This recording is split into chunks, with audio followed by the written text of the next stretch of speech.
وصدق رسوله النبي الكريم ونحن على ذلك لمن الشاهدين والشاكرين والذاكرين والحمد لله رب العالمين.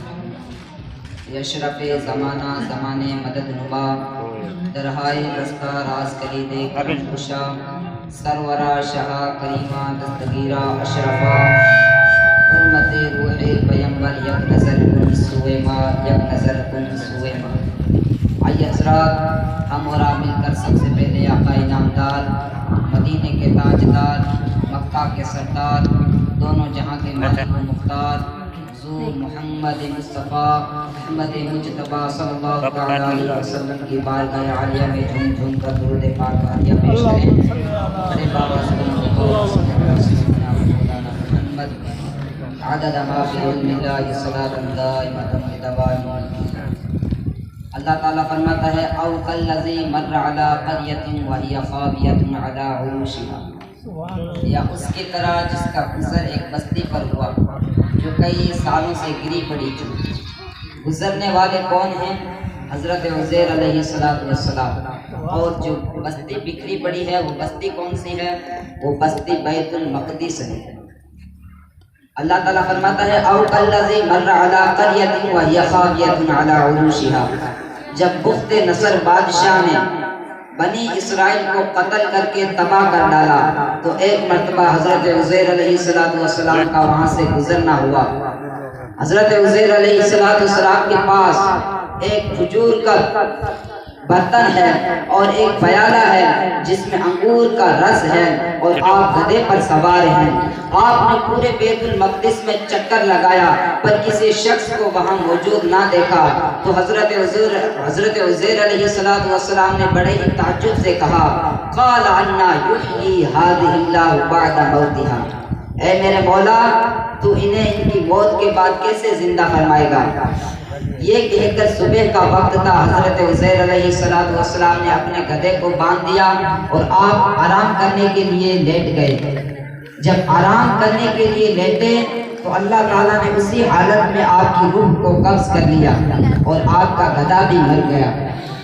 جب آپ کی روح کو قبض کیے ہوئے 70 سال گزر گئے تو اللہ تعالیٰ نے ایران کے بادشاہوں میں سے ایک بادشاہ کو حکم دیا کہ وہ بادشاہ اپنی فوج لے کر بیت المقدس کو پہنچا اور بیت المقدس کو پہلے سے بھی بہترین طریقے سے آباد کیا.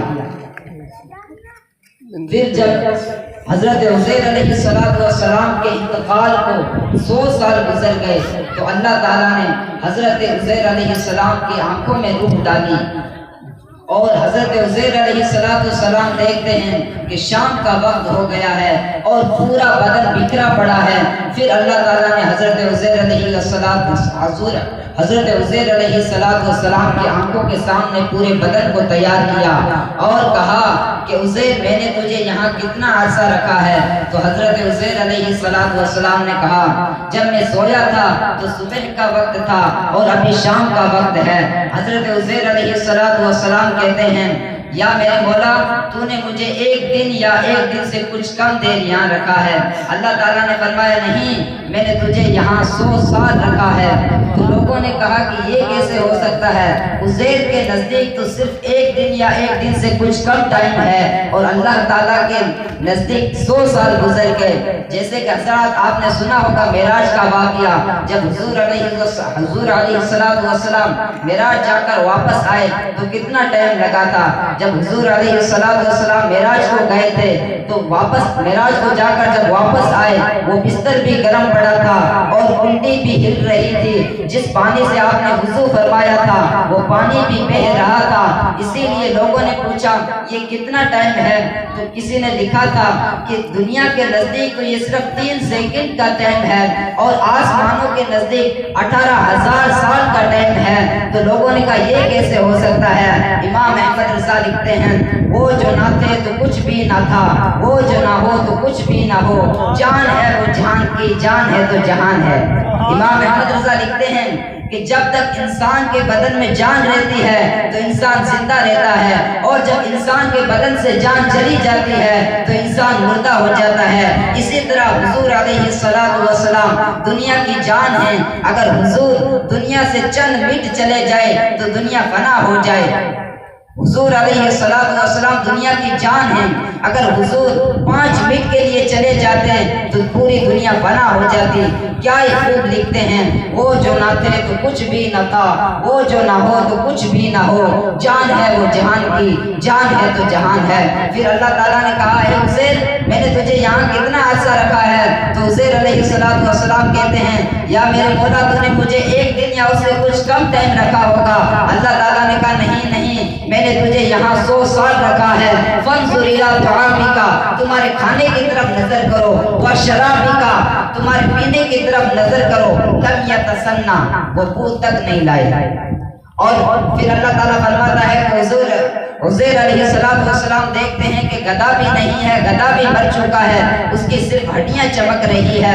پھر حضرت عزیر علیہ السلام کے سامنے اللہ تعالیٰ نے ان ہڈیوں کو جمع کیا اور ان ہڈیوں کے اوپر گوشت ڈالا، گوشت کے اوپر کھال چڑھایا اور کھال کے اوپر بال اگائے، اور پھر حضرت عزیر علیہ السلام کو کہا، فانظر الی حمارک، تمہارے گدھے کی طرف نظر کرو، وَلِنَجْعَلَكَ آیَةً لِلنَّاسِ وَانظُرْ إِلَى الْعِظَامِ كَيْفَ نُنشِزُهَا ثُمَّ نَكْسُوهَا لَحْمًا، کیسے میں نے اس کی ہڈیوں کو جمع کیا اور ان ہڈیوں کے اوپر گوشت ڈالا، گوشت کے اوپر کھال چڑھایا، کھال کے اوپر بال اگائے، اور پھر اس میں جان ڈالی تو وہ گدھا کھڑا ہو کر اپنی آواز نکالنے لگا۔ پھر حضرت عزیر علیہ السلام اس گدھے پر سوار ہو کر اپنے محلہ کو جاتے ہیں۔ جب اپنے محلے میں جاتے ہیں تو اپنے اندازے کے مطابق اپنے گھر کو ڈھونڈتے ہیں۔ جب گھر کو جاتے ہیں تو دیکھتے ہیں کہ ایک نابینی بڑھیا بیٹھی ہے جو اتنی ضعیف کمزور ہو چکی ہے کہ اٹھنے کی بھی طاقت نہیں رکھتی۔ حضرت عزیر علیہ السلام نے جا کر پوچھا، اے بڑھیا کیا یہ عزیر کا گھر ہے؟ تو اس بڑھیا نے کہا، جی ہاں یہ عزیر کا گھر ہے۔ تو حضرت عزیر علیہ السلام پوچھتے ہیں کہ عزیر کہاں ہے؟ تو بڑھیا کہنے لگی، عزیر کو تو غائب ہوئے 100 سال گزر گئے۔ یہ کہہ کر وہ بڑھیا رونے لگی۔ حضرت عزیر علیہ السلام نے کہا، اے بڑھیا میں ہی وہ عزیر ہوں۔ اور حضرت عزیر علیہ السلام نے اپنا پورا واقعہ بتایا تو وہ بڑھیا کہنے لگی کہ یہ کیسے ہو سکتا ہے کہ اللہ تعالیٰ نے آپ کو 100 سال مردہ رکھا پھر اس کے بعد زندہ فرمایا۔ اس بڑھیا نے کہا کہ اے عزیر آپ میرے حق میں دعا فرمائیں کہ میری آنکھوں میں روشنی آ جائے تاکہ میں آپ کو دیکھوں۔ حضرت عزیر علیہ السلام نے اس بڑھیا کے حق میں دعا فرمائی کہ اس بڑھیا کی آنکھوں میں روشنی واپس آ گئی، اور ہاتھ پکڑ کے فرمایا کہ اے بڑھیا اللہ کے حکم سے کھڑی ہو جا۔ وہ بڑھیا کہنے لگی، بے شک میں گواہی دیتی ہوں کہ آپ ہی عزیر ہیں۔ پھر اس بڑھیا نے آپ کا ہاتھ پکڑا اور بنی اسرائیل کے محلے میں لے گئی۔ بنی اسرائیل کے محلے میں ایک مجلس تھی جس مجلس میں آپ کا شہزادہ رہتا تھا۔ اس شہزادے کی عمر 118 سال تھی۔ باپ کی عمر 40 سال ہے اور بیٹے کی عمر 118 سال ہے، کیونکہ اللہ تعالیٰ نے حضرت عزیر علیہ السلام کو 100 سال مردہ کر دیا تھا۔ اس مجلس میں عورت نے جا کے کہا کہ اے لوگوں دیکھو حضرت عزیر علیہ السلام تشریف لے آئے۔ تو لوگوں نے اس عورت کو جھٹلا دیا کہ یہ کیسا ہو سکتا ہے، عزیر کو تو غائب ہوئے 100 سال ہو گئے۔ تو اس بڑھیا نے کہا کہ دیکھو ان کی دعا سے میری آنکھیں بھی واپس آ گئیں۔ یہ اتنا کہنا تھا تو حضرت عزیر علیہ السلام کا شہزادہ بولا کہ میرے والد صاحب کے دونوں کندھوں کے درمیان ایک سیاہ بالوں سے چاند کا نشان تھا۔ جب لوگوں نے پردہ ہٹا کر دیکھا تو وہ چاند کا نشان بھی موجود تھا، اور اس وقت توریت کا کوئی نسخہ باقی نہ رہا تھا اور نہ ہی کوئی توریت کو جاننے والا باقی رہا تھا۔ اس وقت حضرت عزیر علیہ السلام نے پوری توریت کو زبانی پڑھ دیا، اور پھر حضرت عزیر علیہ السلام نے فرمایا، بے شک اللہ تعالیٰ ہر چیز کو جاننے والا ہے اور ہر ایک چیز کا پر قادر ہے۔ اور اللہ تعالیٰ سے کہا اے میرے مولا مجھے دل سے یقین تو پہلے ہی سے تھا مگر اب عین الیقین ہو گیا. عین کہتے ہیں عربی میں آنکھ کو، یعنی مجھے اب آنکھوں سے بھی یقین ہو گیا. اللہ تعالیٰ ہمیں حضور علیہ السلام کے نقش قدم پر چلنے کی توفیق و رفیق عطا فرمائے اور 5 وقت نماز با جماعت پڑھنے کی توفیق و رفیق عطا فرمائے. کہ محمد سے وفا کونے تو ہم تیرے ہیں، یہ جہاں چیز ہے کیا لوح قلم تیرے ہیں. محمد کی محبت دین حق کی شرط اول ہے، اسے میں ہو اگر خامی تو سب کچھ نامکمل ہے. خوب کی زیرے چمن پھول چنے شاد رہیں، باغ با جاتا ہوں میں گلشن تیرا آباد رہے. استغفر اللہ ربی من کل ذنب واتوب الیہ وما علینا الا البلاغ وآخر دعواہم ان الحمد للہ رب العالمین. السلام علیکم. ماشاءاللہ.